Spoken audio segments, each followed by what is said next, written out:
What's up, everybody? Appreciate you for tuning in to another edition of the On the Ball podcast.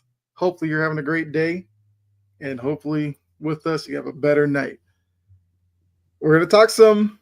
Um, if you saw the little teaser that put out on the Wire to Wire page, we're doing another ranking. We're going to do this one a little bit differently than last week's quarterback ranking. We're just going to do a tier list of the running backs. So the quarterback discussion was a lot of fun with you guys in the chat. We're expecting the same thing for our for our running back discussion. So make sure you guys are active with that one.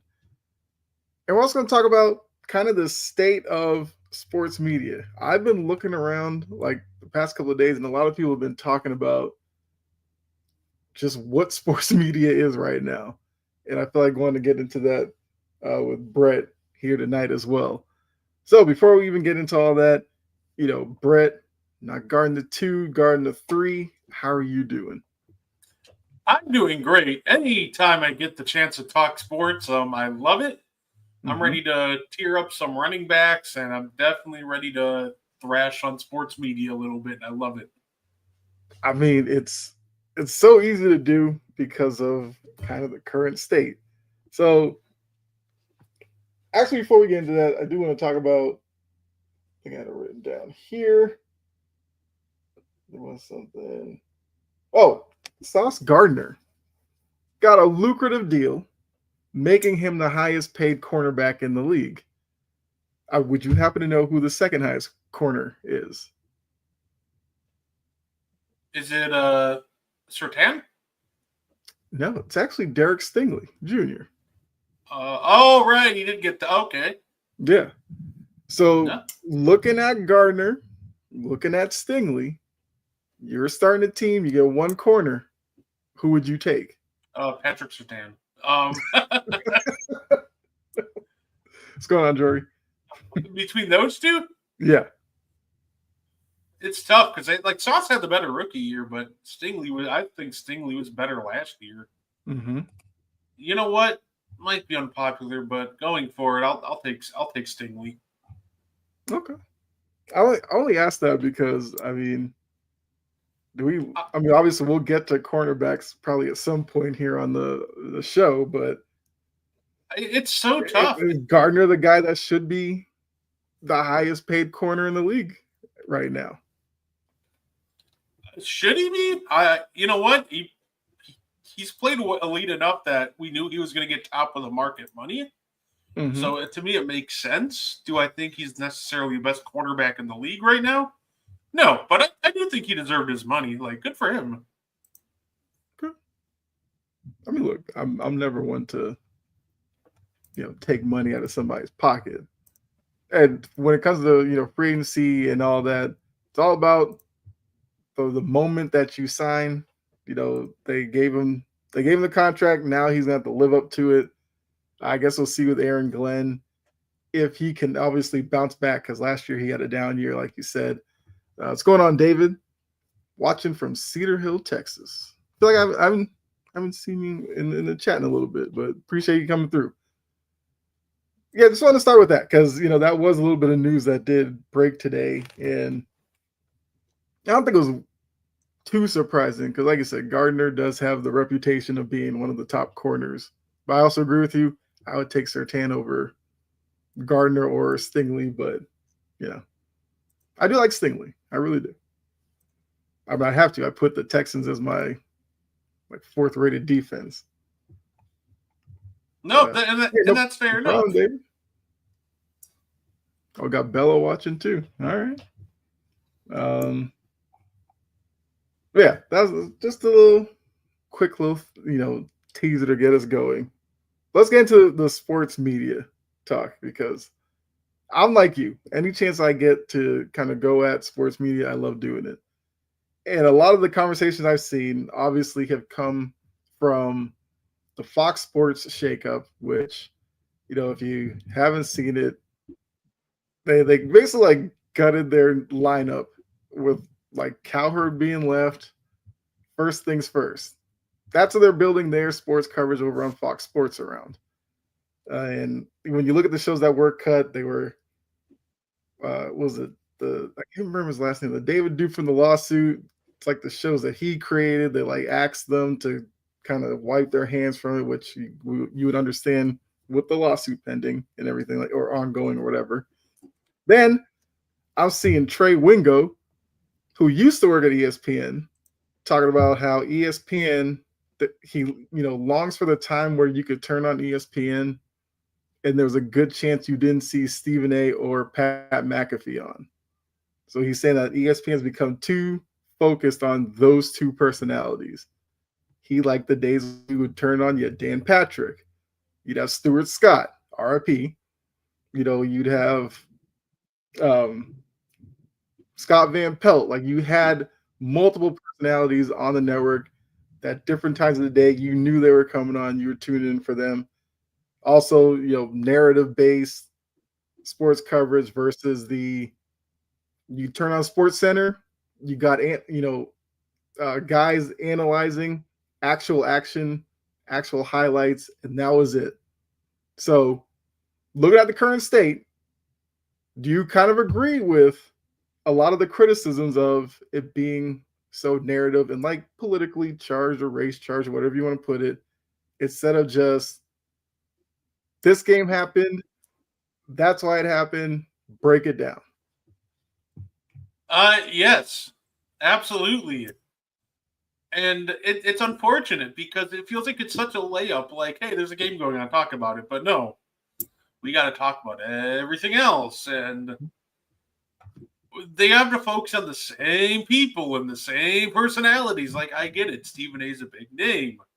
But guess what? I don't need to see Stephen A 27 times. I liked it when it was, like 10 different people because all the different viewpoints and perspectives were great. Mm-hmm. Like, I don't need to, like I said, even when it comes to the athletes, you're all focusing on the same name. WNBA, what is it? Angel Reese, Caitlin Clark. Mm-hmm. You sometimes forget that, like, Nafissa Collier and, like, Asia Wilson and all these other ladies exist half the time. Yeah. And it's really unfortunate, too, that half of it, too, is just we're at a point where half of sports media is just clickbait just for the sake of views instead of real, like, in-depth analysis. Like, to me, that's just so unfortunate. And I do hate how, unfortunately, race does get brought up. The fact that a hard foul in the WNBA from earlier in the year somehow ended with Griffin talking about his biracial kids was still one of the most insane things that I've ever seen. Like, literally, can we talk about, like, sports and sports media? I'm not asking a lot here. Like, I don't need, like, a lot. But when we're talking about sports, let's talk about sports. Like, how hard is that, man? You know what I'm saying? So, yeah. The state of sports media is just sad right now. And there's a lot of people that, kind of blame for it. And it's also Twitter personalities following and reposting stuff that they shouldn't, Robert Griffin III. Mm-hmm. So, now I'm disappointed constantly by the state of sports media. It's unfortunate because I think that as a sports fan, I just want to tune in and talk about sports. Like, that's all I want. Yeah. No, I mean, I definitely agree with all the criticisms. And I guess the more so to Trey Wingo's point, like he was talking about, you tune in every morning, you get Stephen A. You tune in NBA pregame, you get Stephen A. NBA postgame, you get Stephen A. I even think the article's talking about like you might see Stephen A. for NFL coverage, and I'm just like, we're really gonna go down this well with Stephen A. And Stephen A. is getting like Sirius XM deals and all this kind of stuff, which we already know his ego's big enough as is. Like that's gonna be just even more so adding to it. It's gotten to a point where it's not even just him, right? Because like I can tune in on Tuesday mornings and see Pat McAfee. Tune into the Home Run Derby and see Pat McAfee. I can tune into I WWE didn't understand programming that and choice. see Pat McAfee. I love Pat McAfee. I really do. I think he's great. He's one of the few that I like. I like his energy, and I think at times does bring a unique perspective. Mm-hmm. I just want to see more variance. That's all. Yeah, I agree. And I think another tie into like another layer to this. Also, David, I see you're commenting about the Portland Fire logo. I don't know if you've seen that, Brett, but it is a dope logo. I'm excited for it. I Mm-hmm. wish they would bring a WNBA team in Milwaukee. Hey, you should probably send an email to the league office. You never know. Hey, I'll be the George GM. said, "Love Shaq going up." Bob Griffin. That's also the thing. Everybody's like referring to RG3 as Bob Griffin now, and yes, the Shaq message was strong and needed. But Windhorse also jumped in on this and said his if he was consulting Amazon and NBC, the new guys on the block for the NBA coverage next season, he wants them to hire reporters because I think he's also kind of taking a bit of a shot at ESPN because I think he's up for a new contract. So, but he sees that Amazon and NBC are going like the ex-player route, and he thinks they don't have a wind horse on either of those channels, and he thinks that would be a mistake if they didn't do that. Do you agree with that? I'm fine. I'd be fine with that too. I think you need a mix of both, because the problem with just getting ex players, and I love the idea, but the problem sometimes is players can be kind of biased if they played against or with, or if they're close with someone. So I do like the idea of getting ex players, but I do think it's good to have other just different reporters and people with different viewpoints.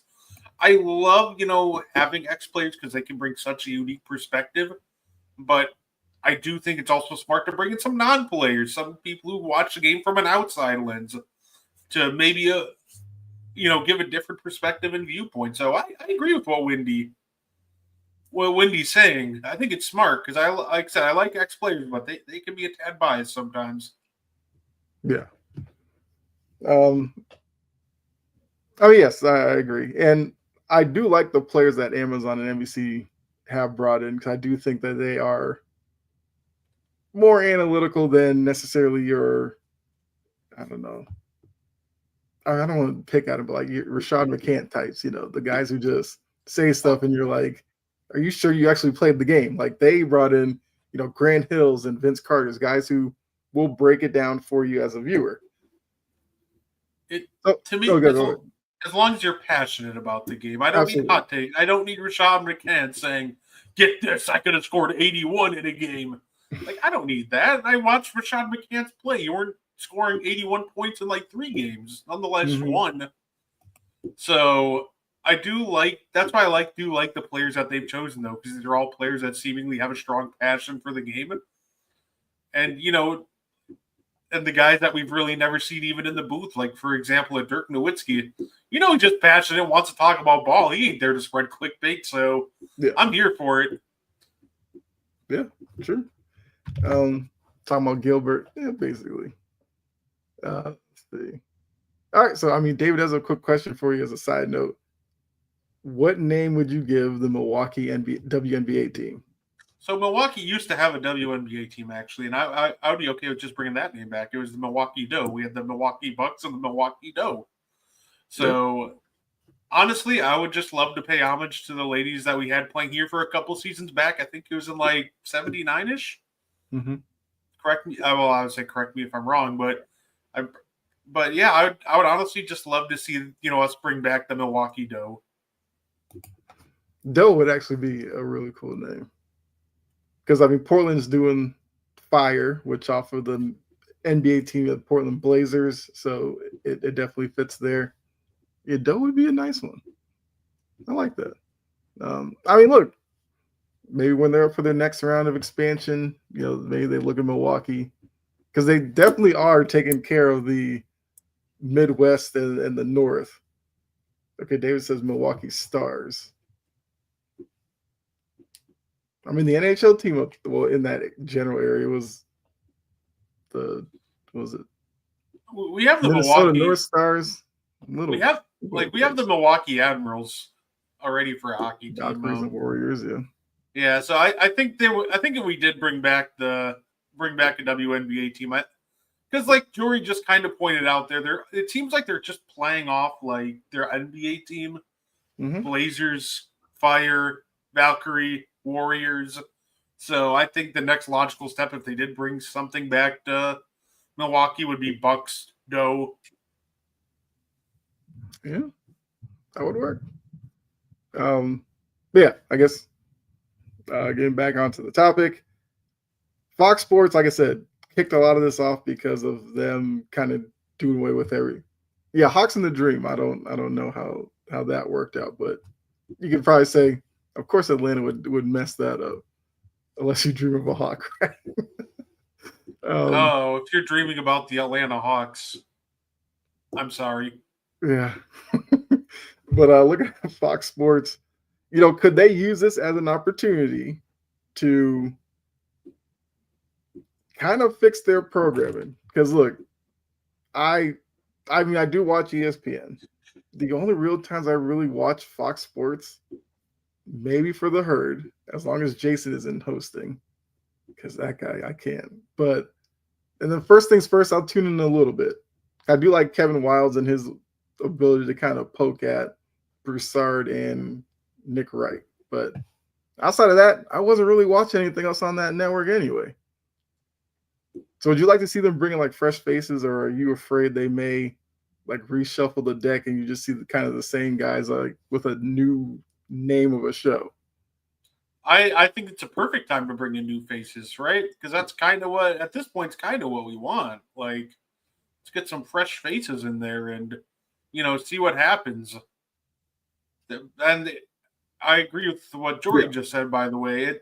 Their problem right away was they were putting too many eggs into these same baskets. And now it turns out that half of the, people they're trying to put their eggs in the baskets with weren't such great people. So I'm hoping that they, kind of learn and just kind of diversify their programming and portfolio there. And let's get some new faces going up. Stephen A. and company, they didn't start out as a big name. They had to start from somewhere. So might as well try to create your next, I guess, mega stars of the future when it comes to sports broadcasting.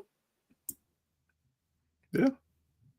I mean, look, I wouldn't, like, if Fox Sports wanted to go back the former athlete route, get better athletes. Get like Jeff Teague. Get, I don't know, just people that if you hear them talk on, like, when you hear Jeff Teague on, like, what was it, Gilbert's podcast, you're just like, why is he wasting his time with this group? But like, he's a guy who could give you some good insight. Like, get some, new athletes in front of us, and let's judge whether or not they have the chops for it. I would love to see Jeff Teague's crew on Fox, but I think there's one guy in the group. I don't know, Behan might get him kicked off the air. That dude is so hilarious, but he's so unpredictable, and you can tell he doesn't have an ounce of media training, and it makes it so funny. Yeah, well, I mean, look, you take some risk, and then it doesn't work. You kind of move them out and bring some other ones in. I don't know, like they gotta. Because, like, the minute they announced some of these shows, it's like, hey, come watch Acho and Shady McCoy. And I was like, no, thank you. I would never want to watch that. I don't know who they thought wanted to watch those two talk, but, I don't know. But, yeah, I guess I'm... Oh, go ahead. Sorry, go ahead. No, I'll say, I think it's going to be hard, I think, to pull some of these guys, too, though, like Jeff Teague. Like, if I'm Jeff Teague, like, I got my own thing going with, Club 520. Yeah. I can hop on any podcast I want and make money. Like, I think, maybe going forward, though, and this is kind of a question almost, I think it might be harder to pull some of these former players, because if they, like, build their brand kind of like what Jeff Teague did, obviously you can pay them a lot of money to come on your show, but I don't know. Do you think it'll be harder to maybe pull some of these former players, Kyle, considering that, we're seeing more people branch out, start their own podcast, and kind of just have the creative freedom to do whatever they want? Yeah, probably. I mean, it probably would, because like you said, it's much easier to kind of do your own branding, especially as a former athlete, than now to go and kind of fit in terms of a box of a network, and they will control kind of what you can talk about. So maybe they do just kind of go with um maybe like younger journalists or something like that. Like you said, faces that a lot of people might go, I don't know who that is, but maybe you just tune in to see. Maybe you're seeing the next whoever coming up through the ranks, and as long as they get the right personalities together, I feel like people will watch. Jeff T's under Shannon Sharp's company. Oh, okay. There you go. I mean, look, I'm sure Fox Sports won't waste any time because right now, like I said, it's the herd. First things first. They don't have much else. At the rate they're going, it's just going to be the herd for like 24 hours a day. Probably. I mean, yeah. Look, that show seems to have stood the test of time. Although the McIntyre part, please, if Colin is on vacation, don't let McIntyre host. Bring somebody else in. Keep him as a little sidekick desk. Like, he's fine there. You can tolerate him there. But he gets the reins and he starts talking crazy. So,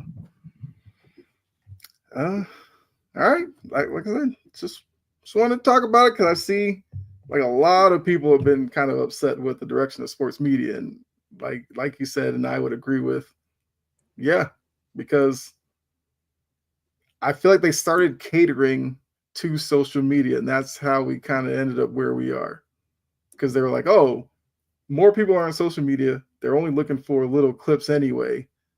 So they just brought in every hot take artist to come on so they could be like, hey, look at this clip for social media. And it's like, well, that's cool and all, but a lot of those are like casual fans.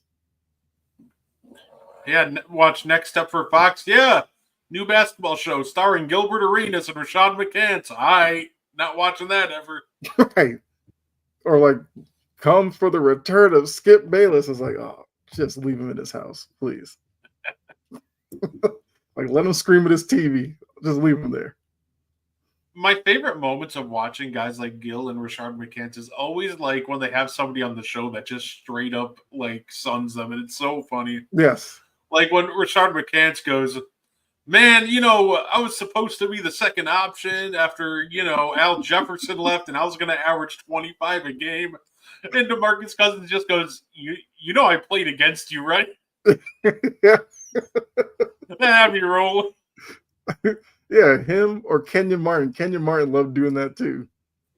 I think Rashad McCants said something crazy. Kenyon Martin was like, bro, I was on the court. No, you couldn't.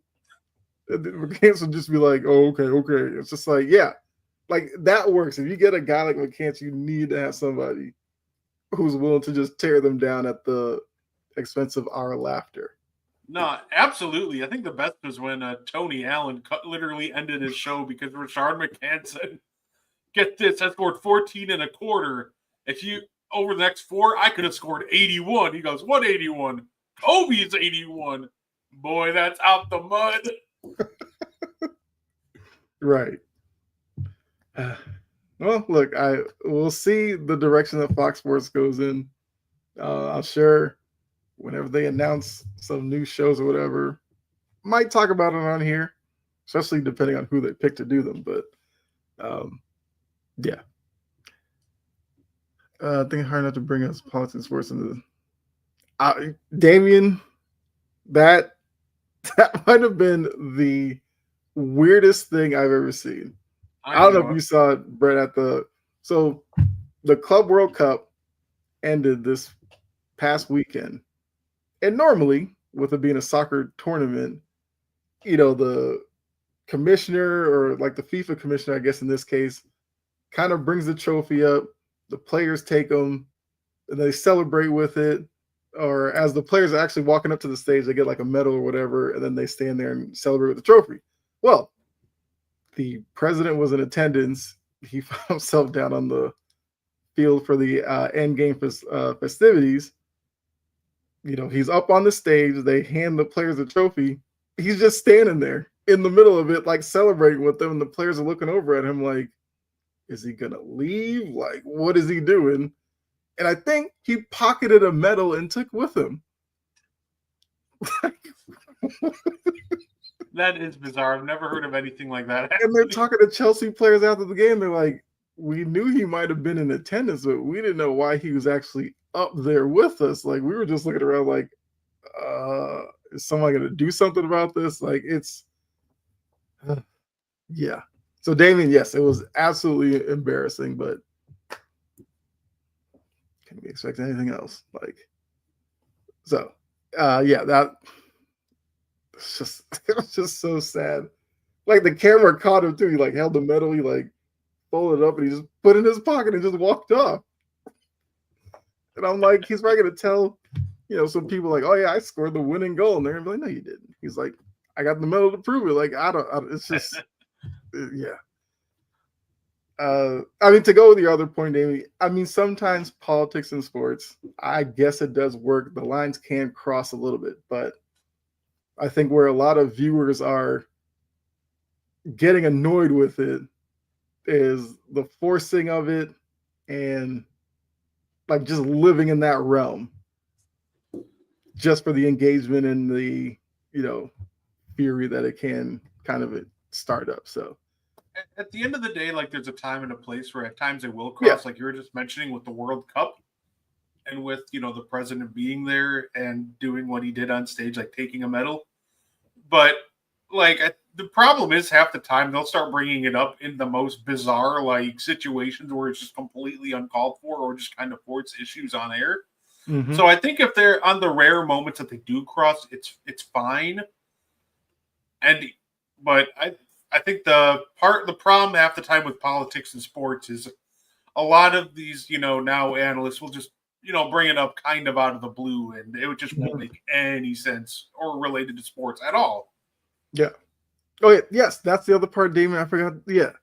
So he took a medal, and then he took the trophy, and poor Chelsea has to get a replica of it because he won't give it up.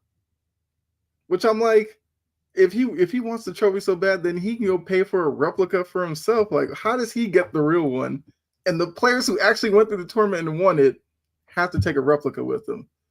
Like that part got me so heated. I was like, if I was Reece James or somebody on Chelsea, I would have like barged into the White House and taken it back and been like, no, you don't get this one. I don't care.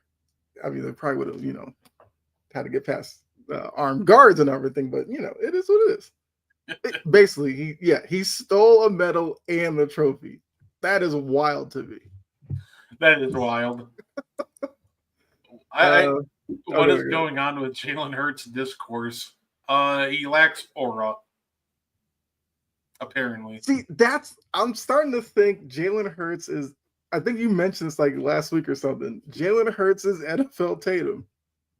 For some reason, he's gotten under the skin of people who make these lists out, and they don't want to give him credit for what he's done. Because I keep seeing it. You see videos on TikTok. They're like, well, Hurts is down there because he's being carried by a loaded roster. And I'm like, but y'all will turn around and say, Lamar Jackson's the second best quarterback in the league. Does he not have a loaded roster as well? So why do we celebrate Lamar for coming up short with a loaded roster and kill Hurts for winning with a loaded roster? People just don't understand the nuances and the little things that Hurts will do to fight for extra yards, just the smart reads. And I think that's kind of part of the problem. Like you mentioned, it's almost like how people like don't appreciate what Tatum, all the little things he does. It's I think the same thing with Hurts. He does a lot of little things to get them extra yards and make the smart read, doesn't put the ball in harm's way, but knows when to let it rip. But he doesn't have that gaudy box score. He's not throwing for 5,000 yards, so clearly he must be worse than Justin hypothetical Herbert. Mm-hmm. So it's unfortunate. I think it's just more of people really not paying attention to what make the Eagles click. They just see a lot of, talent. Obviously, the Eagles are very, very talented and go, well, see, now he's just getting carried. Like, no. Jalen Hurts is what makes that offense click. I saw Mm-hmm. our debate. Oh, well, if you replace Hurts with, quarterback X in the Super Bowl, this quarterback could have won. I mean, maybe in a one-game setting they could have beat the Chiefs, but my question is, could quarterback X have gotten past the Rams? Yeah. Because I think a quarterback like Justin Herbert would have folded like an accordion and the Eagles would have lost 29-0 because he would fold up with all that pressure that was getting, because Jalen Hurts was getting pressured a lot against the Rams, and Herbert would have thrown like 4 picks in that span. And that's kind of the problem. I think people index too much on the end goal. Like, you could have replaced him with this quarterback and they could have beat the Chiefs. Like, maybe, but I also don't think if you replaced him with a, said quarterback, like Baker Mayfield, for example, they would have gotten past the Rams. They would have never been in a position to face the Chiefs without Hurts making big play after big play after big play. Yeah. I mean, it's crazy. And people keep asking, like, what does Hurts have to do to get the respect? I honestly don't know, because most championship teams, you would say, are pretty good rosters. That's why they're championship teams. So if Hurts can't get the credit for winning now, if every time he wins, they're just going to say, oh, well, he has the line, he has the receivers, he has this, he has that, he has the coaching. It's just like, so what can he do to get the respect that he needs? Like, does he have to win like 4 or 5 before people go, you know what, maybe it isn't just the pieces around him. Maybe it is a little bit of Hurts. That's kind of unfair when you think about it. And everybody's like, oh, he has Saquon Barkley. You name a running back that if they don't have the quarterback in front of them necessarily has the best year. Like, defenses don't necessarily just load up on Saquon Barkley because they understand Hurts can beat them with his arm or even with his legs. So he makes it easier on Barkley, the same way that Barkley helps Hurts out. But for some reason, that's not part of the conversation. We want to talk about, the receivers make him apparently with Smith and, A.J. Brown. Did they carry him back in 2021 when he made the playoffs with like Jalen Reagor and like Greg White? Or sorry, like Greg Ward, whatever that third stringer's name was? Mm-hmm. Like Devontae Smith's rookie year when he wasn't fully developed? Like, did A.J. Brown carry him then? Did Saquon carry him then? Mm-hmm. No. I think people just, it feels like people just want to have a hot take. And they know the way to get clicks and reactions is to hate on Jalen Hurts. It's a cool thing to do right now. And the people who are doing that are idiots. There's no other way to put it. They are absolute idiots. He's carried by the receivers, yet he took wide receiver 1 Jalen Reagor to the playoffs. And I think the running back that year, if I remember correctly, was like whatever's left of Miles Sanders. So he's taken bad offenses to the playoffs.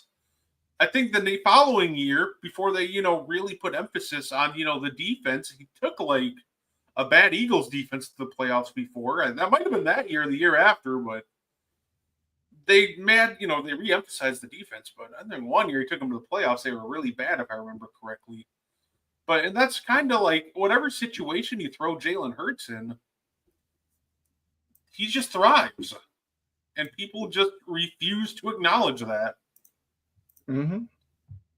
Yeah. So, I mean, I guess we'll see what the conversations will be this season because, look, he's still going to probably lead them to the playoffs, and the questions will still linger. George says Lamar has Derrick Henry, but for some reason, I guess for these conversations, Derrick Henry is apparently not that good because, like I said, Lamar doesn't get knocked for having Derrick Henry, and his ability to, carry that offense when Lamar is off in the passing game. Because look at last season. Every time they lost, the first thing you did was look at Derrick Henry carries and go, why didn't they give him the ball more? But Lamar's this great guy who, Baltimore apparently just puts, 6 string guys around, and Lamar has to go out there and put on his Superman cape to get him to the playoffs. So, yeah. Okay, NFL discourse. You gotta love it. So the year thinking of is 2020, when they're the 17th best defense. So yeah, hit about bottom half in the league defense that year with Jalen Reagor as wideout one. He still took them to the playoffs. And this kind of part of my issue with NFL discourse too is, and you kind of just touched on it, some rules apply to some but not the other, right? Yep. I have to discredit Hurts because he has Barkley, but I can't discredit Lamar. It's Derrick Henry. I have to discredit apparently because he has AJ and Devontae, but I can't discredit, Joe Burrow because since he has Jamar Chase, though, it doesn't make sense. Like, at least be consistent if you're going to criticize these guys. It can't be a rule for me, but not for thee. Like, it doesn't make any sense, half these criticisms. Yeah, I don't get it either. But, Jory has a question. Oh, okay. You have to play under control with the Chiefs. Who does that better? Yeah. I mean, if we're going to use the Chiefs as the measuring stick, we've seen Burrow perform well against them. We've seen Josh Allen perform well against them. May not have led to wins, but we've seen them perform well against them. We saw Lamar struggle against the Chiefs. So that factors in. I mean, we've seen Hurts beat the Chiefs, biggest stage, and yes, the defense had a hand to play in it, but speaking of the defense, Eli Manning gets a lot of credit for his 2 Super Bowl wins against the Patriots. The man was carried by a strong defensive line that disrupted what the Patriots were doing offensively. But we don't, kill Eli for that. People love Eli. No, absolutely. And that's the thing. Even in the Super Bowl loss, like Jalen Hurts in the offense still put up 35, and he led the biggest drive of the game. We thought very well could have won it, but Patrick Mahomes is just Patrick Mahomes. He's insane. Mm-hmm. No, yeah, and that too. Like, Eli did get carried by that defense so bad. Like, people talk about, well, Eli beat the Patriots in the Super Bowl. Like, Eli in the offense really didn't do a whole lot in that Super Bowl. Like, that defense shutting down the Patriots, defense or offense is really what did it. Like, the offense did just enough. Like, you would think the way people talk about them, like, that offense put up like 50. But no, they like barely squeaked out 17, but thankfully the defense held the Patriots to 14 and they survived. Yeah. People still defend Dak, which is wild. Well, we know why people defend Dak, because he plays for America's team, and everybody just wants America's team to be relevant. That's basically why. And I mean, Dak, like, as much as you can, kick him for being a Cowboys quarterback, but I mean, he puts up decent numbers by the end of the season. He'll find ways to lose playoff games, but he puts up good numbers. That's kind of all I truly say about Dak.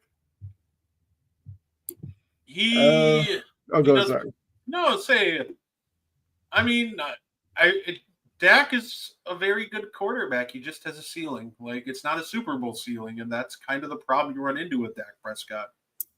He's very similar to a quarterback. Like, he's like a high-volume Kirk Cousins almost. Like, it's very good, but you have a ceiling with Dak. And we've seen that multiple times. As soon as you put Dak into a pressure cooker in the playoffs, it normally doesn't go very well. Obviously, the matchup we saw against Jordan Love-led Packers was an absolute disaster class for him. Mm-hmm.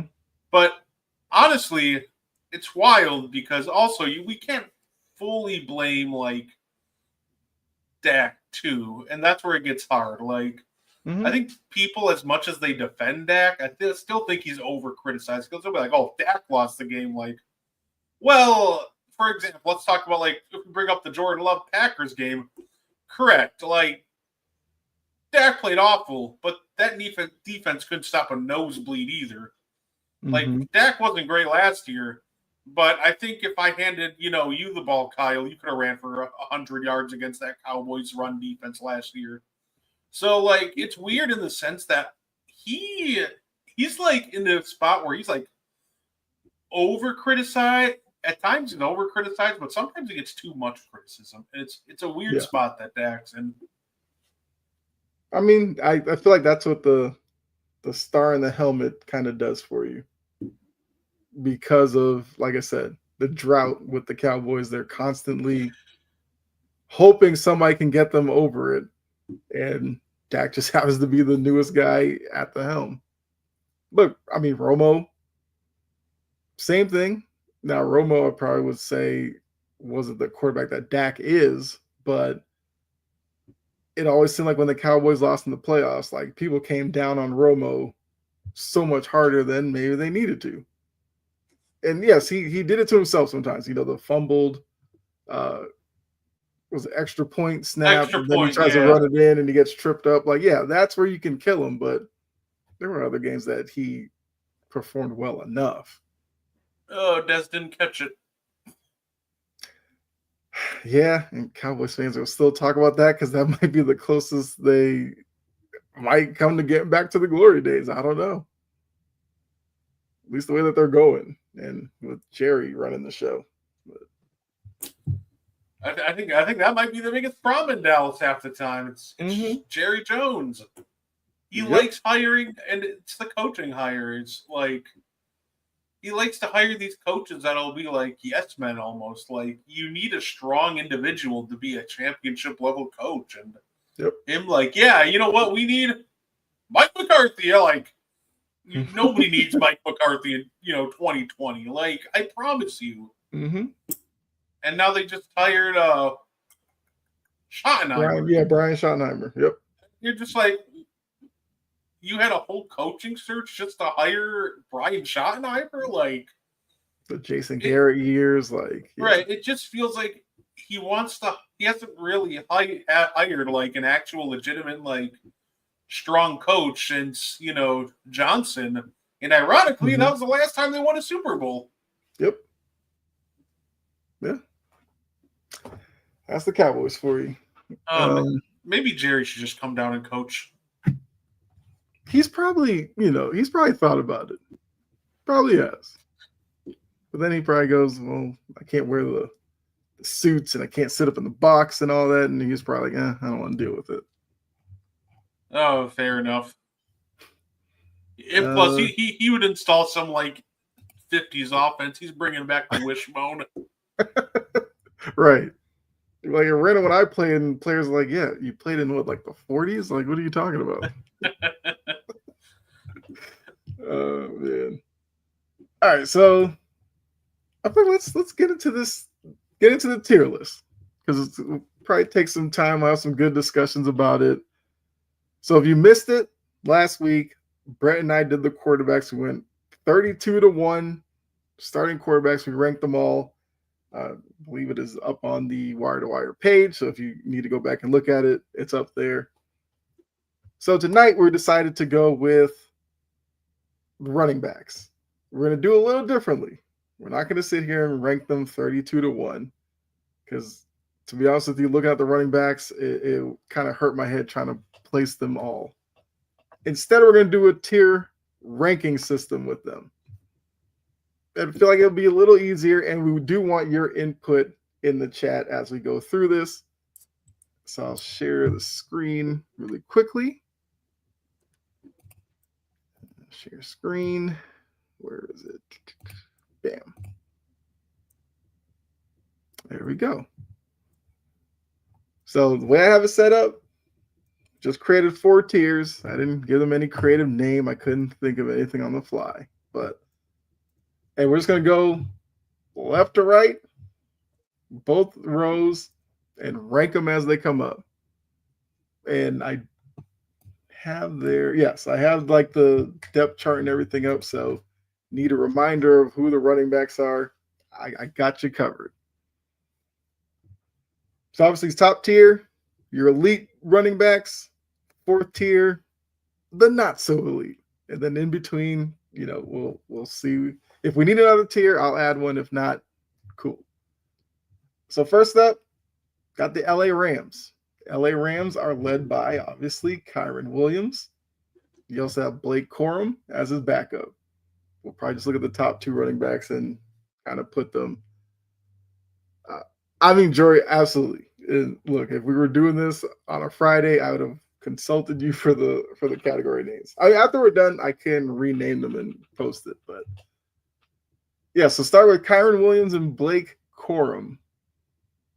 What tier would you put the Rams running back situation on? I think Kyron Williams had like 1,300 yards last year. I think like 5 touchdowns. That's a pretty good running back here.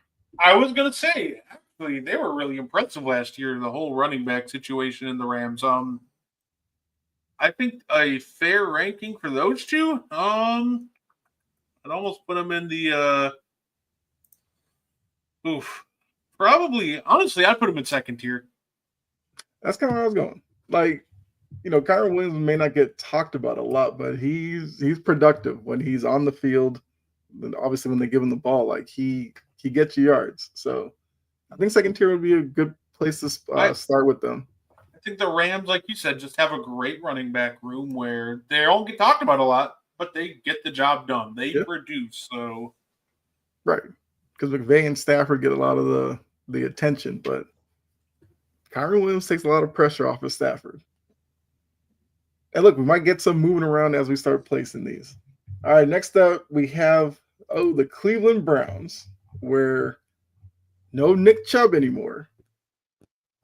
Which did Nick Chubb sign somewhere? I can't remember, but Texans, right? Yeah, that's right. He did sign with the Texans. You have Jerome Ford, who will take over as a starting, according to the depth chart here. The backup, Quinshon Judkins, who has some other things on his plate to deal with right now, so I don't know if he's going to be there. But then you got Dylan Sampson, the rookie out of Tennessee. So he might be the backup, Pierre Strong or whatever. Looking at that crew, what are we thinking here? This might be my first. I'm putting them below the Rams for sure. Oh, I think that this is our first tier 4, honestly. Yeah. Like, you're arguably the best running back in the room is, Judkins, but he's not even, I don't even know if he's signed to a contract, but now he has all that legal trouble. So if my running back one is Jerome Ford going into the year, like, I am not really high on them. So I think they're going to be pretty terrible this year. Everything about Cleveland screams with, yeah. Like, we thought the quarterback situation was kind of a clown show. The running back room outside of Ford, it's like it's just a mess. And Judkins doing obviously what he did before his career got started didn't help in any way. So, hey, welcome to Cleveland sports. Next up, the Falcons, near and dear to my heart, right in the backyard. The Falcons have, obviously that was a joke. You guys know I'm a Patriots fan, but Bijan Robinson, Tyler Algier, both guys who have rushed for over 1,000 yards in the league. What are we thinking about them? I really like them. You know what? I think this is I think this is actually a top tier team. Okay. I love the what the Falcons are doing. They have, when your backup is an 1,000-yard rush for an Algier and a dual threat like Bijan's your first running back, I'll absolutely take it. I'm going to put them in top tier. Okay. Look, not a lot of teams have 2,000-yard rushers in their backfield. Brett will be right back, so I'll stall for a little bit before going on to the next team. Jory, you put second tier. Oh, okay. You can see top tier. Yeah. Falcons are a team that like to run the ball, and mainly that's been because of the quarterbacks that they've had under center that you can't trust them to throw it too many times with Penix or Mariota or Um, Heineke, Ritter, they've been forced to exploit the running backs in that system. So yeah, I think they are the first top tier team. I'm assuming Brett and I will definitely be we'll keep the top tier sacred. We're not going to put too many teams up there, but it's hard to think that the Falcons running backs aren't better than the Rams running backs, and the Rams might be the best of the second tier. Those names really, yeah, are absolutely the like I said, Patriots fan down in Atlanta. I've watched the Falcons and the amount of Sundays because you're forced to watch them down here that I would watch them lose and just wonder how. Like before, it was their defense stinks. They put a lot of effort into the defense and they still kind of lose the same way, which I didn't understand. But like you got Bijan Robinson, you got Algier. Like I would give those guys the ball probably between the both of them like 35 times and feel okay with it. But we know Atlanta play calling. We know what happens there. So like I said, Brett will be right back. Um, I mean, Drew, you have any issue with the first three teams that we put up there so far? Or anybody in the chat, like I said.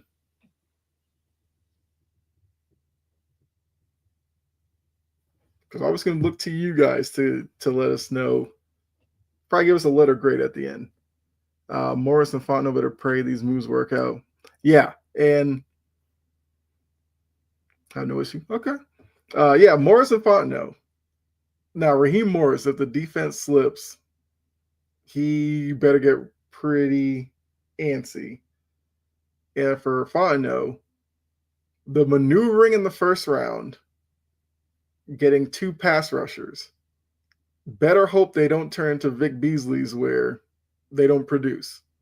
Because that's going to reflect directly on Fontenot, who should have been on shaky ground anyway. And depending on who you talk to, probably should have lost his job by now anyway. So if those two do not work out, he needs to go. Like I just don't know what else you can say about Fontenot. Like he's lucky he still has a job.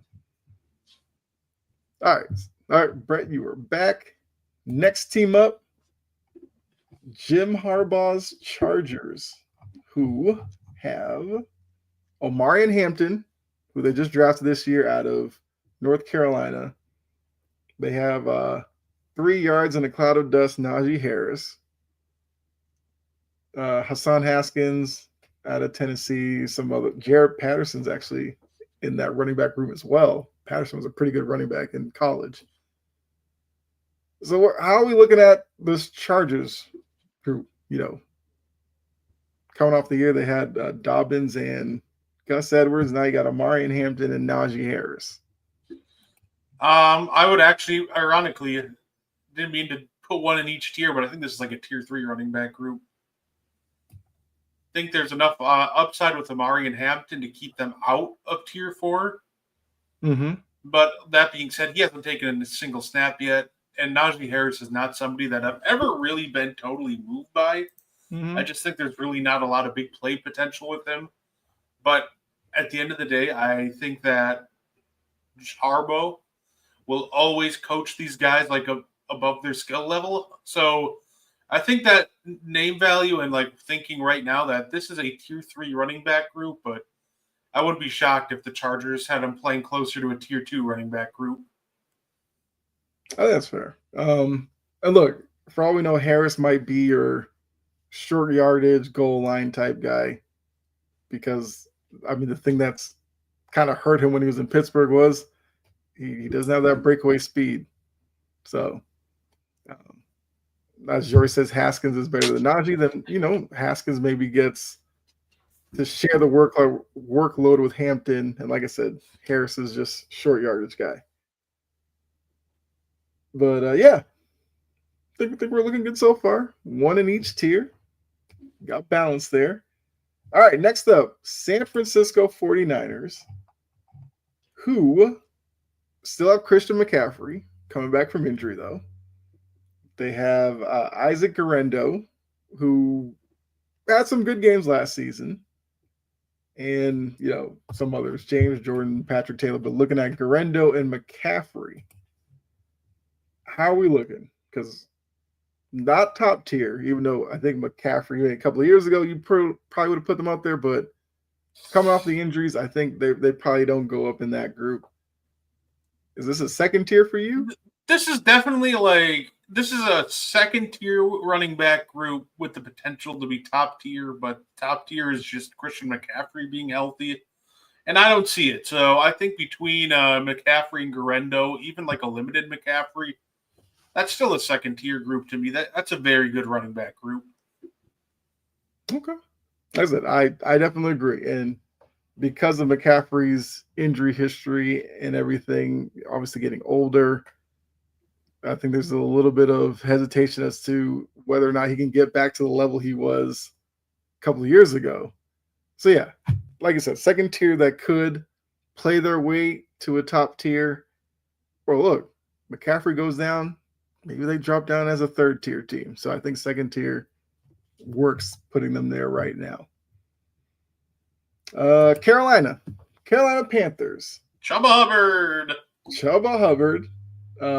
Rico Dowdle from Dallas, and Trevor Etienne out of Georgia. What are we thinking? I completely forgot that Travis has a brother named Trevor. I was going to say, when did Jacksonville let him go?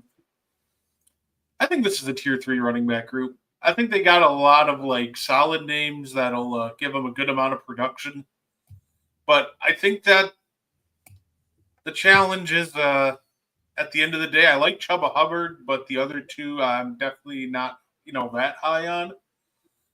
And I don't think they have I think they have the potential to reach tier 2, but I like them in tier 3.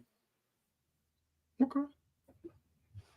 Yeah, I mean that's kind of where I was looking at putting them, because like I said, I think they're better than Cleveland, but not as good as the Niners and the Rams. So yeah, kind of a bit of an unproven nature outside of Hubbard. I think Dowdle had a good year last year with the Cowboys, but I still think we need some answers on exactly how good of a running back he is. So I can agree with the third tier. All right, now we got the Seahawks. The Seahawks have Kenneth Walker, Zach Charbonnet, and Kenny McIntosh, another Georgia alum running back there. I mean, looking at those two, obviously Walker and Charbonnet are the bell cows of that trio there. I mean, I'm looking at that Seahawks tandem. I feel like they're second tier at worst. I completely agree. I think this is it's funny because I think this is a team that if you put them in tier 1, I wouldn't hate it. Mm-hmm. But I also think very highly of Zach Charbonnet and Kenneth Walker. But I agree. I think tier 2, perfect spot to put him. Okay. All right. Buffalo now. Orchard Park. So we got James Cook, Ty Johnson. Oh, they have Frank Gore Jr. He's listed as the 5th running back, but for this, Cook and Johnson, I feel like they're good compliments for the offense that they're in. I think Cook, came on last season, so I feel like this is probably a tandem that's on the rise. But if we're going to rank them right now, maybe it's probably second tier. I think James Cook is good enough to bring them up to a second tier spot, but I don't see them really going much higher than. I don't really think they have that tier 1 potential. And James Cook is part of their ceiling.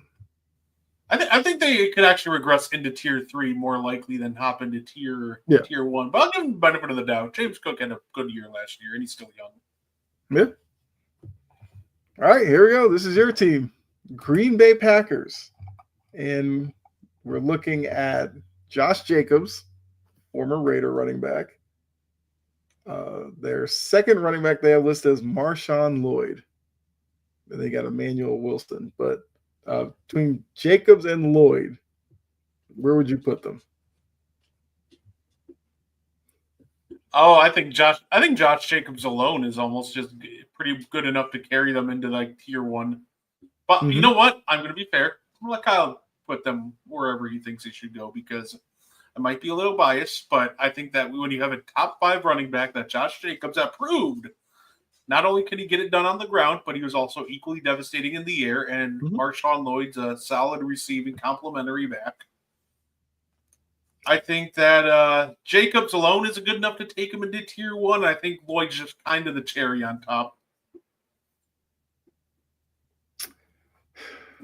I mean, I do really like Josh Jacobs. I think Josh Jacobs is a elite running back in this league, and if I'm going to call him elite, I got to put him top tier.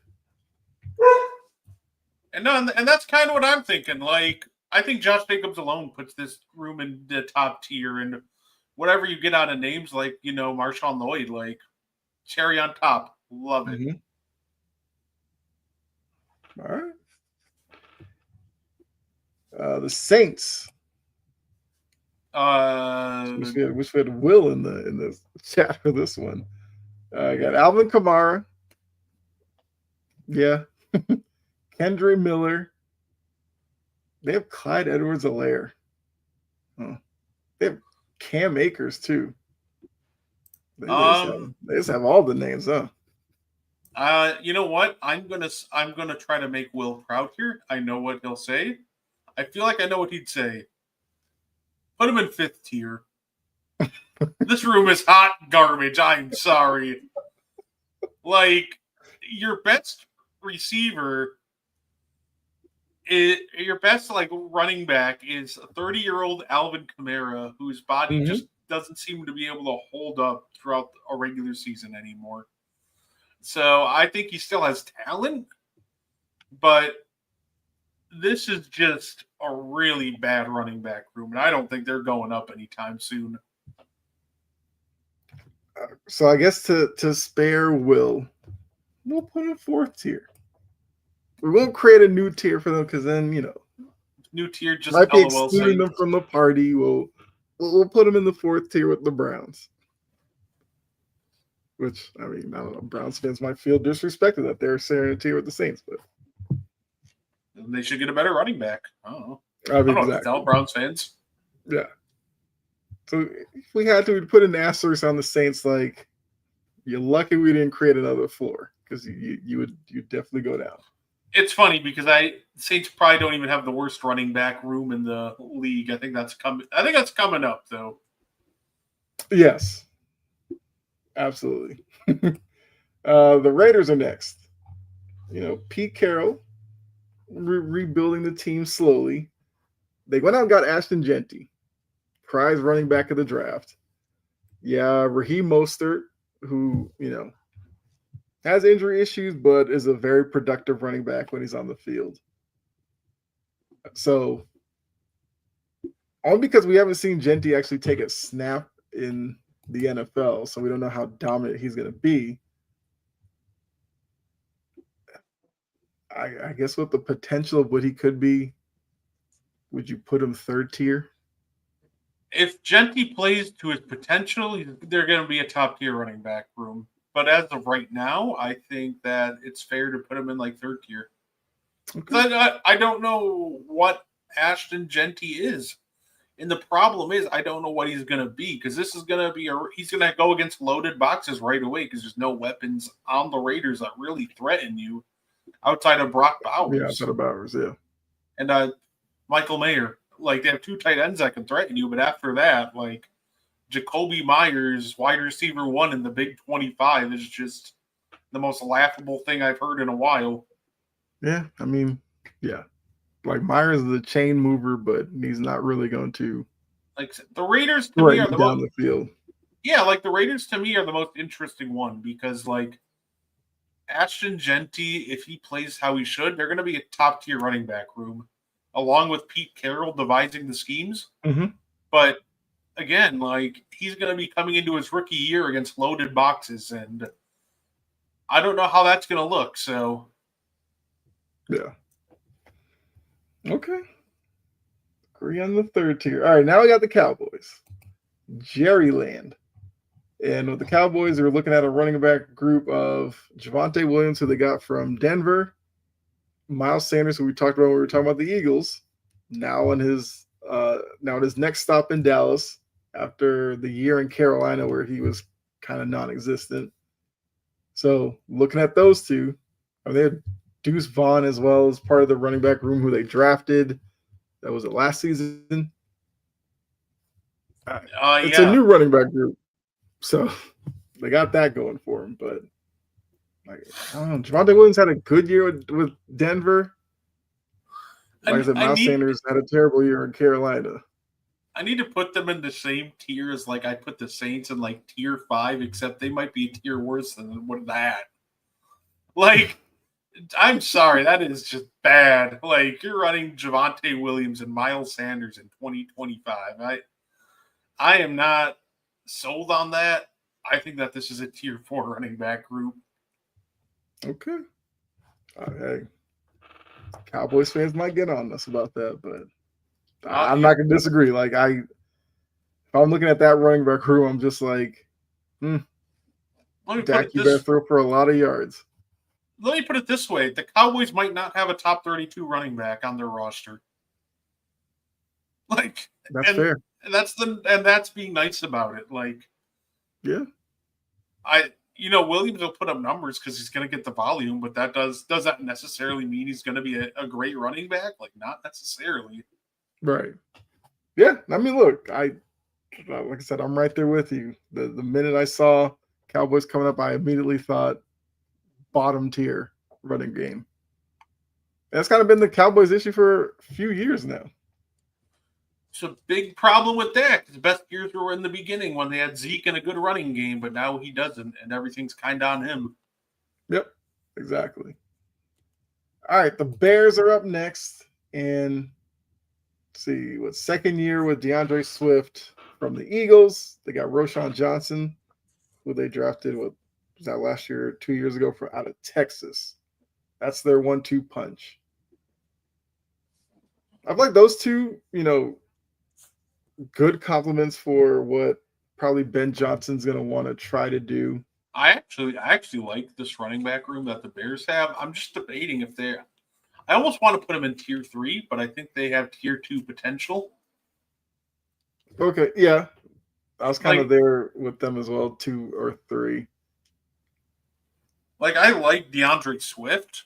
I think he has a lot of talent, but I also know that he really struggles to stay on the field. So I know Roschon Johnson is also just kind of, unproven. Mm-hmm. So I think this is a team that I think I would put in tier 3, but has tier 2 potential. Tier 2 potential. I think the Bears could actually either have tier 2 potential or tier 4 potential. Like if Swift can't stay healthy and Johnson cannot develop, like this also could very well drop into tier 4. I mean, yeah, as they have tier 2 potential or tier 4, tier 3 seems like a safe spot to put them. Yeah, but I agree with you. I think Swift will give you a couple of games where he'll pop and play really well, but it's the worry about how many games he's going to play. And like you said, Roschon Johnson just really hasn't gotten the opportunity, and he should get that this year. Because last year it was Khalil Herbert was in front of him. He's gone, so Roschon is the second guy. So he should get some type of usage this year. Okay. Yeah, third tier works. All right. Indianapolis Colts now, which, I mean, if Jory's still here in the chat, love to talk some Colts. You got Jonathan Taylor, and the aforementioned Khalil Herbert is his backup. DJ Giddens, yeah. So Herbert, Taylor. Now Jonathan Taylor is seen as upper echelon running back. He does run behind a really good line, so he does get a lot of yards. So are they kind of like the Packers, where it's like if Jonathan Taylor is regarded highly, do you just put him up there, or are they maybe a second tier pushing top tier? Jory puts third tier. I don't know if I would go that low, but Jory, I get where you're coming from. The challenge with well, correct me if I'm wrong, but Jonathan Taylor also missed quite a bit of time in the last couple of years, right? Yes. Like this is a running back group where like if Jonathan Taylor's healthy and Khalil Herbert stays healthy, I think it's a tier 1 running back group. But I think even if Jonathan Taylor's, deals with some injury bugs, I still think that this is a tier 2 running back group at worst. So the lowest I'll concede with this one, I think, is tier 2. I don't think they'll drop to tier 3. I think JT is still too much of a talent just for that to happen. Yeah, I was looking at Taylor's numbers. He played 14 games last year. Okay, so that's not bad. He actually played more games than I thought. He also had 303 carries. So we're going. It's 2023 and 2022. I was thinking if we played 10 and 11. Yeah, last year was kind of a bounce back year for him. Yeah, but updated up to 14. If he plays at that workhorse level, then yeah, I'm willing to put the Colts there, right in tier 1. But I think tier 2 is kind of the perfect spot for them. Okay. All right, the Dolphins. You got Devon Achane. However you pronounce it, I've heard like you get 4 different people to pronounce his last name. You get 4 different pronunciations. Well, I'll just go Achane. And then you have Jalen Wright. You also have Alexander Mattinson. They have Ollie Gordon too. Interesting names. I wouldn't say it's really that good of a group.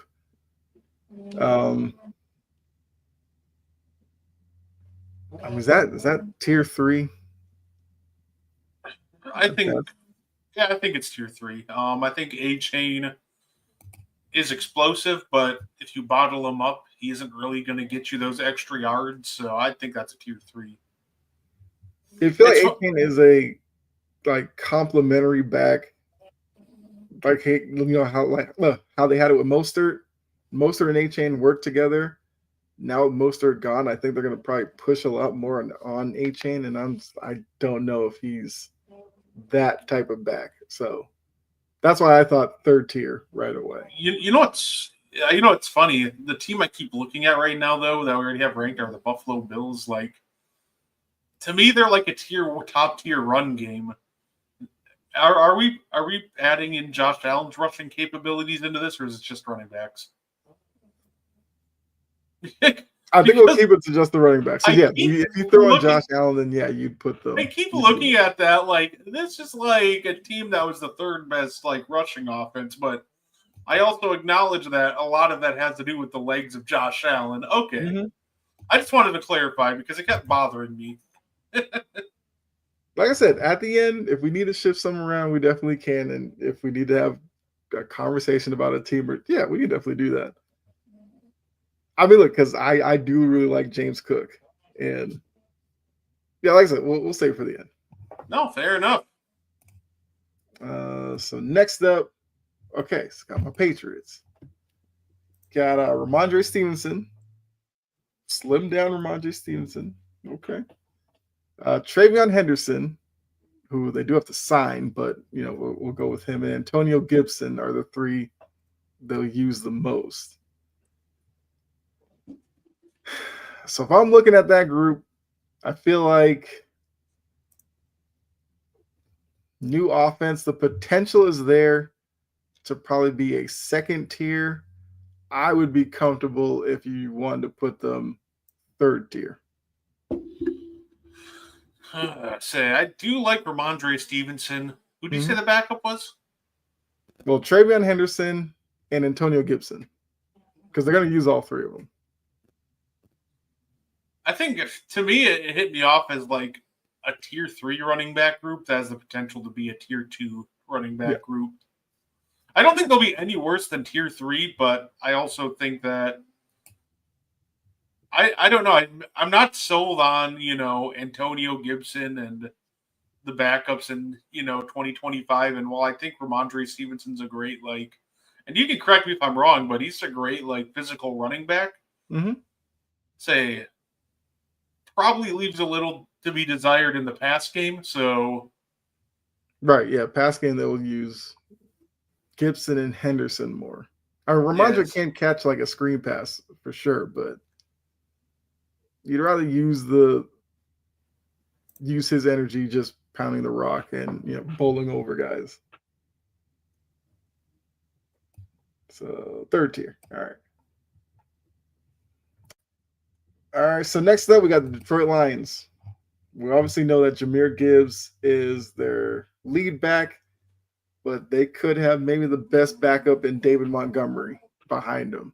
Yeah, this is the top tier. Yeah, when those two are going, that's a legit running back group. So I'm assuming top tier for those two. Yeah. Okay. I'm not going to put too much thought into it. That's a top tier running back group. I think we're going to finally start getting into the top tier running backs. They buried a lot of them in the end here. Yeah. Well, that's the next team. Yeah, the Bengals probably are one of them. But looking at the Bengals, you got Chase Brown, Zach Moss, Samadre Perine. I mean, that. You know what? That's probably third tier at best. You're being way too nice. It's fourth tier. I was going to say, that's third tier at best. If you want to argue fourth tier, I refuse to argue anything more than fourth tier. And I think that's the most generous we can be for this collection of running backs. No, yeah, absolutely. All right, now we got Jory's squad in Tennessee. So Tennessee, you're looking at Tony Pollard, Tyjae Spears as your top two running backs. I think they complement each other really well. Obviously, both stay on the field. I mean, that's with any group. You're going to talk about that. I feel like Pollard is, especially now that he's not in Dallas, kind of an under the radar running back for whatever reason. Still one of the better backups in the game, though. Yeah, and Spears, I still really think that productive college career and had a decent year last year as well. Still think this is a third tier running back group. I think that you can get some stability, and these are two guys that can break off big plays, but I think they'll be really hurting in those short yardage situations. I think you're going to be seeing a lot of quarterback powers with Cam Ward, because these guys just aren't going to be able to get those extra yard or two. I think that they're consistent, but there's a ceiling to these two being your running back. I think they're in the third tier. Oh, that's fair. I mean, look, that's what I was saying before we came on here. When I was looking at these running back groups, it's you have your established, really good top tier, but second and third tier is where I think most of the teams are. And there could be a lot of movement within those two tiers over the season. Because, Tennessee, we could put them in third tier, but wouldn't be surprised if they performed at maybe a second tier level by the end of the season. That's why I think most of these teams are going to fall into these two tiers as we go along with this. That's normally how it works. Yeah.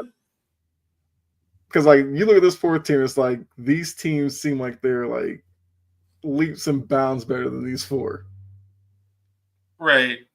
Absolutely. I think the 2 and 3 tiers will shuffle quite a bit. I do think that the Raiders will.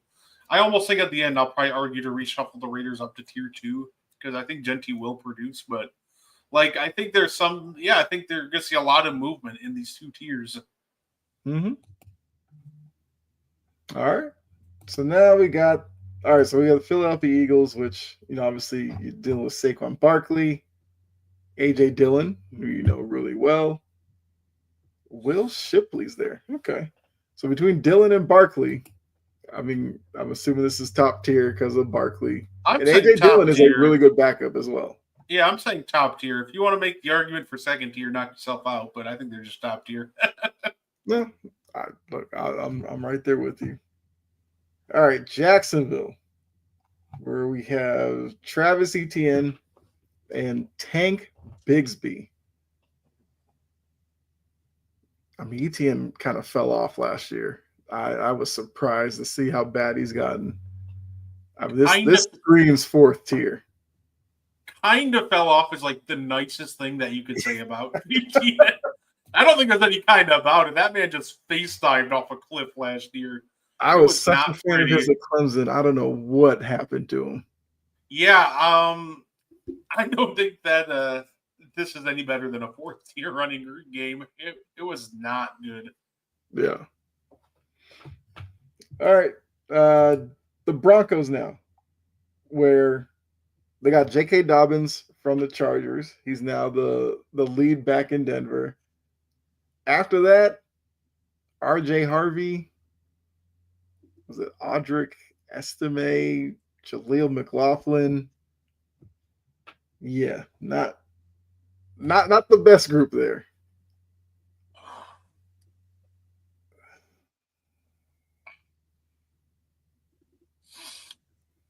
You know what? I almost want to put this team in tier 4 also. I'm not a big Yeah. J.K. Dobbins guy. The problem is he has 2 seasons where he played like 13 and 15 games, another where he played 1 and 8, and the two that he actually played like 13 and 15, like he didn't hit the 1,000-yard mark, and obviously he still missed games in that because of injury. I think we're talking about an injury-prone running back getting the bulk of your carries. Just seems like a recipe for disaster. And I hope Right. I'm wrong. I hope JK proves to be wrong. Mhm. But I don't think he will, and the backups are just very uninspiring. Now I think what the Broncos group is going to be definitely by committee. Like you could see them splitting between probably like the four guys there and cobble together enough of a running game, which they kind of did last year as well with Bo Nix at quarterback. So they'll probably have like three guys rush for like 400 something yards, and as a collector group, you'll be like, oh, they were decent, but individually, not that great of a group. So yeah, I think they're fourth tier. All right, next up, New York Football Giants. Tyrone Tracy Jr., Devin Singletary. They did draft Cam Scatterbo, who was like the darling of the college football playoff. I mean, I, I would say this screams like tier 3 with the potential to jump to tier 2. I think there's a lot of young and exciting like players that mhm, have high potential, like Scatabo. I think Tyrone Tracy could still show quite a something like. mhm. I think I would put this in tier 3. I think there's enough talent there that I actually do like that keep them out of tier 4, but they are improving. So Yeah, yeah, I agree with that. Kind of want to see how Scatterbo kind of factors into that running back group. All right, next up, Minnesota Vikings, where we're dealing with Aaron Jones Sr., Jordan Mason from the Niners. They got Ty Chandler as well. it's just tough.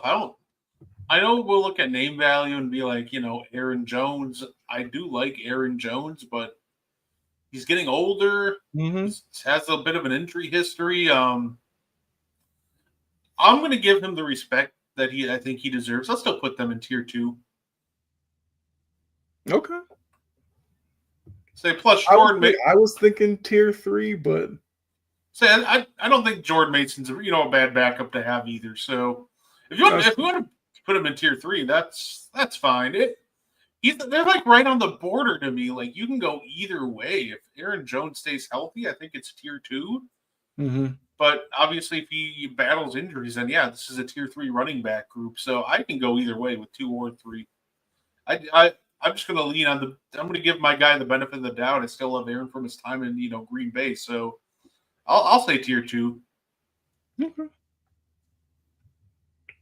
Almost seems like you need like a 2.5 tier. Right. Like, I want to put him in like the middle. Yeah.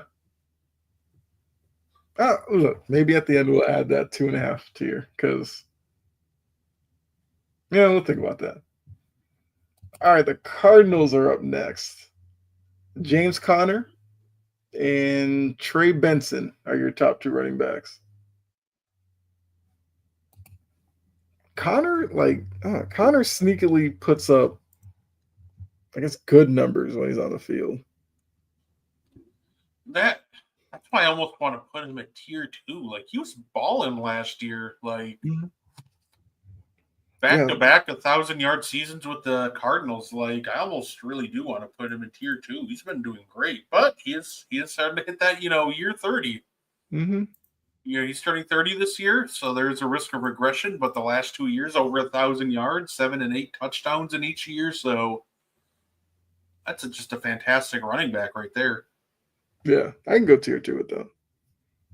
I mean, look, he's turned around his narrative. When he was in Pittsburgh, he struggled, and a change of scenery definitely worked for him. Like you said, back-to-back 1,000-yard years in Carolina and Arizona. He's like that rare running back that's starting to like peak late. Yeah. And look, it might just be the system. The system in Arizona might just work better for him than splitting time with Najee Harris in Pittsburgh. Oh, fair enough. All right, so now we got Baltimore, which obviously you're dealing with Derrick Henry here. Tier 4. Kidding. You know where this goes. I mean, look, Derrick Henry, Justice Hill, Keaton Mitchell. I mean, either way you slice it. I think the first name alone puts this thing into the top tier. Yeah. But like when you look at their numbers, Justice Hill's like their 3rd leading receiver as well. So yeah, no, they got some he quality factors depth. A lot into their offense.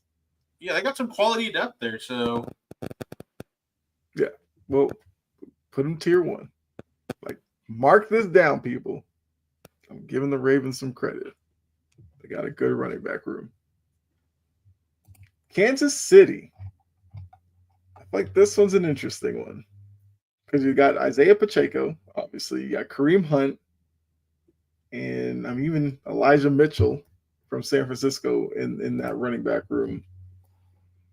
I would say tier 2. Like, I think Pacheco's really good, but I don't think he's like top of the line running back. And I think Kareem Hunt's very good, but I don't think he's top of the line running back. And I think this is kind of where we've been putting 2 running backs that are very good, but aren't like, absolute best of the best. Like, I think that's one thing in common that we have in tier 1. They all have like a top tier running back. And I think the only argument you have up there that you can say is, well, the Lions, like Jahmyr Gibbs might not be the best running back in the league or in that conversation yet. But when you have a 1-2 punch like Gibbs and Montgomery, I think that puts them in there. And I don't think a duo like Pacheco and Hunt are just in that tier with like a duo like Gibbs and Montgomery.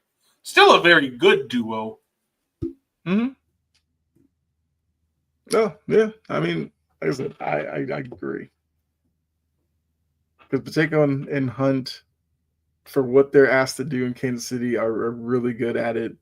But looking on a grand scale, you're not looking at them as a top tier group, but they get the job done. And I feel like with the other teams that, like you said, in the second tier, they kind of fit that narrative. So that seems like the good place for them. Tampa Bay, where you got Bucky Irving and Rachaad White. Another productive pair. I mean, Bucky Irving kind of came on the scene last year. I think to a lot of people, Bucky Irving is a top 10 running back in this league, and Rachaad White is a really good backup to him. I do think that Bucky Irving last year was better than Pacheco. Mm-hmm. And this is tough. Like, this one is, to me, is really tough. Right, because is Bucky Irving as a lead back as good as Bijan Robinson, Josh Jacobs? No, Gibbs, but I Barkley, think yeah. I think he's actually as good, if not better, than Jahmyr Gibbs.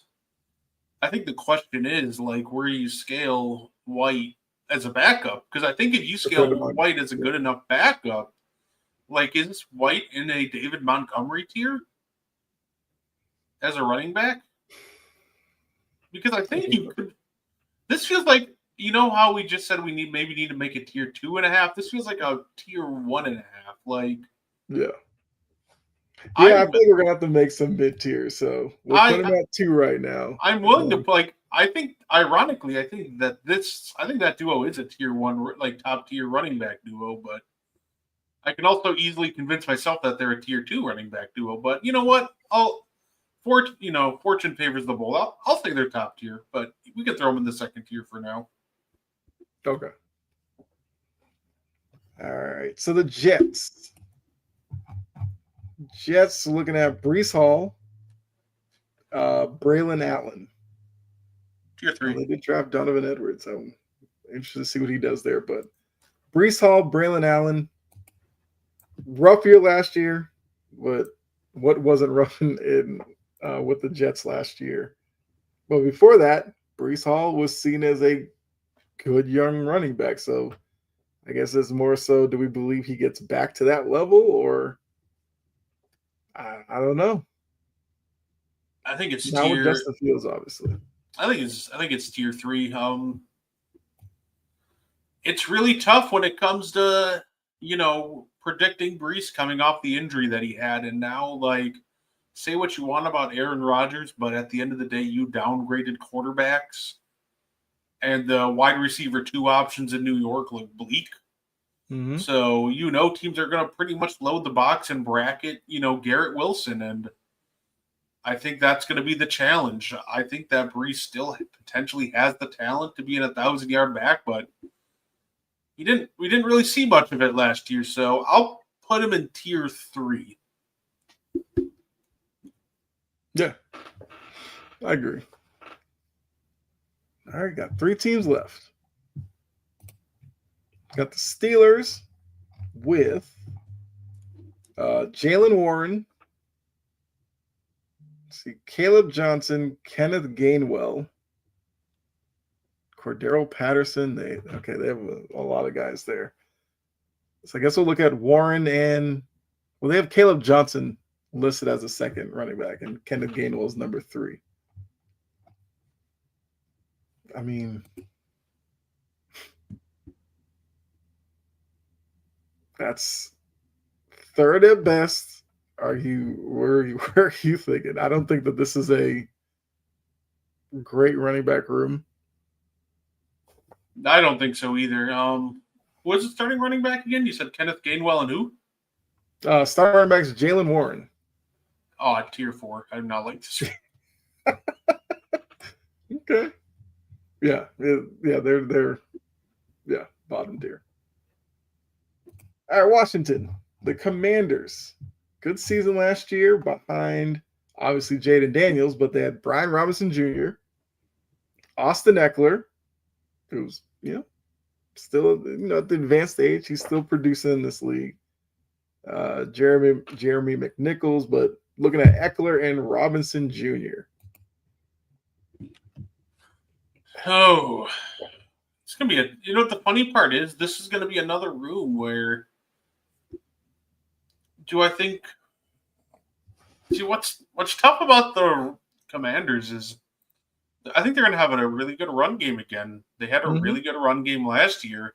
I don't think the running backs are top, necessarily top tier per se, but I do think that they're good enough for what the Commanders want to do. So probably the talent alone, and I think the talent alone that this is like a tier probably closer to 3 group than a top tier group, but yeah, I think they'll have a really good run game again. Yeah, I mean, look, Robinson ran for like 800 yards last year. Eckler ran for like 400, so between them, you get 1,200 yards. Yeah, I mean, I think tier 3 works for them. Yeah, no, I agree with tier 3. All right, final one. Houston Texans. Joe Mixon, Nick Chubb, Damian Pierce.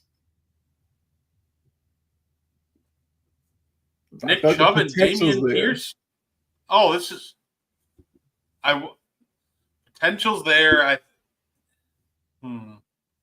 Because we agree. don't The know what Nick Chubb's potential's. going to look like coming back from the injury, If, but the I think man if is a Nick, freak of nature. I think if Nick Chubb returns anywhere near to form, this is going to end up being a top tier run group. Like Yeah. they were almost a top 10 run group last year, and you added talent like Nick Chubb. I would almost like to kind of hedge against the injury, maybe put him into the second tier because I don't know what he's going to look like. But I do think that this is going to end up being a top tier run group if Nick Chubb can return to form. Him and Pierce are going to be one of the best 1-2 punches in the league. Okay. Yeah. I mean, look, Joe Mixon produces, like I said, Nick Chubb produced in Cleveland, and the way he comes back from these injuries, I wouldn't doubt that he produces really well next year. And Damian Pierce, not that long ago, I want to say put up. Did he have 1,000-yard rushing year? Maybe like his rookie year, Damian Pierce. Oh no! Yeah. Oh yeah, his rookie year he had 939.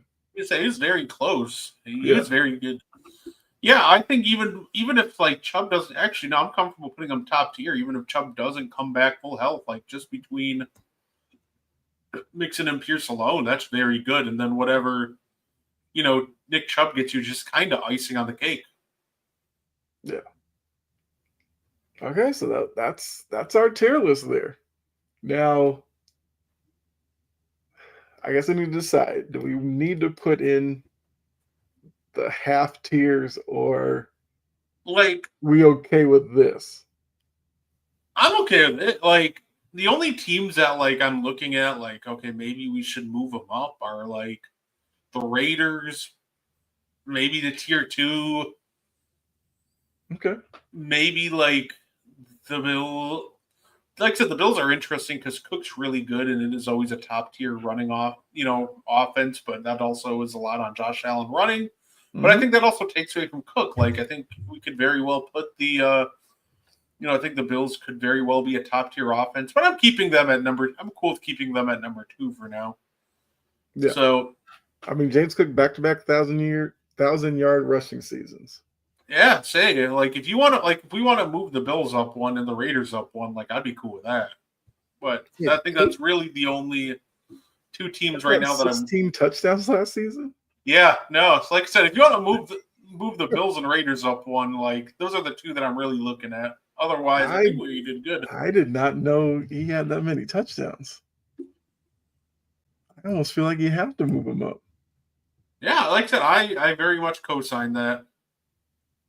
And the Raiders, I can see because I think you and I both agree that Genty's going to be a good running back. So I'm not mad at it. I'll put him up there. Otherwise, I think the other rankings are good. And obviously, we literally have the same amount of teams in the top tier as the bottom tier, and the same teams in the second and the third tier. That seems about right. Yeah, no, it looks good to me. Okay. So, I guess off the air or whatever, when we're not live, I'll come with some names for the tiers. I'll maybe put on a graphic and I'll put it up on the Wire to Wire page for everybody to, I guess, give us their opinion as well on that. And I guess, look, we'll do this again next week for skill position groups. We might as well put those into tiers as well. Wide receivers and tight ends. Oh yeah, that'll be an interesting conversation. Mm-hmm. Get ready for me to push the Chiefs 4th tier skill group conversation. No, I'm kidding. Yeah.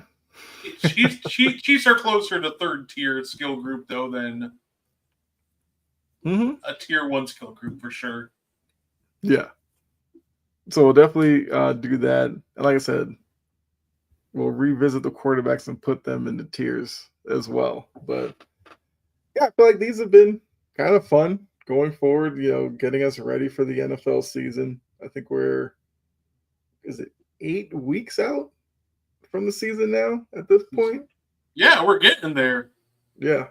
And we're 2 weeks from preseason. I think, the 31st is the Hall of Fame game. So we are not that far from actual football being played, preseason form. But at least once the preseason starts, like, you really know the season's around the corner. But yeah, I mean, before we get out of here, you want to let them know what they can look forward to coming up with you, and I guess there's a Mo tonight. Yeah, we got Meaty Boys coming up. There are 3 different events this weekend we'll be talking about. We had Saturday night's main event. We had AEW's All In and WWE's second ever all women's pay-per-view in Evolution 2. So we'll definitely be talking a lot about all those. So definitely tune in if you're a fan of wrestling and check us out. There you go. Yeah, and I'll be back on here Friday with Jory, who was in the chat. We have a good show lined up for you guys, so make sure you do come back then. But if you see on the bottom there, like, share, tag followers, all that. Subscribe or follow Wire to Wire so you can check out the other programming here on the network. And look, make sure you're up early in the morning, 9 a.m. for coffee and sports to get your day started. Tomorrow, also have Wire to Wire coming up tomorrow as well. So make sure you check those shows out. But for myself, for Brett, who you'll see back here in a little bit to come back for the wrestling talk with he and Mo, we're going to get out of here. Join us again next week, Tuesday, for another edition of On the Ball, which, like I said, we'll tier list wide receivers and tight ends. So you got to come back for that. So until then, enjoy the rest of your night, and we will see you next week. All right? Bye.